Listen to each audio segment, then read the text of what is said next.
अमरीका ने ईरान की जानिब से मशरिक़ वस्ती में मुतादिद मकामात पर किए गए हमले नाकाम बनाने का दावा कर दिया।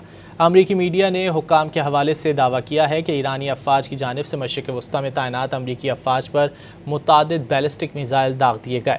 अमरीकी हुक्काम के मुताबिक ईरान की जानिब से दागे गए तमाम मिसाइल कामयाबी से तबाह कर दिए गए या रोक लिए गए और किसी भी मिसाइल को अपने हदफ तक पहुँचने नहीं दिया गया। सेंट्रल कमांड ने बयान में कहा है कि अमरीकी अफवाज बदस्तूर मुकम्मल चौकस और तैयारियाँ भरपूर हैं। अमरीका ने ईरान की जानिब से मशरिक़ वस्ती में मुतादिद मकामात पर किए गए हमले नाकाम बनाने का दावा कर दिया। अमरीकी मीडिया ने हुक्काम के हवाले से दावा किया है कि ईरानी अफवाज की जानिब से मशरिक़ वस्ती में तैनात अमरीकी अफवाज पर मुतादिद बैलिस्टिक मिसाइल दाग दिए गए। अमरीकी हुक्काम के मुताबिक ईरान की जानिब से दागे गए तमाम मिसाइल कामयाबी से तबाह कर दिए गए या रोक लिए गए और किसी भी मिसाइल को अपने हदफ तक पहुँचने नहीं दिया गया। सेंट्रल कमांड ने बयान में कहा है कि अमरीकी अफवाज बदस्तूर मुकम्मल चौकस और तैयारियाँ भरपूर हैं।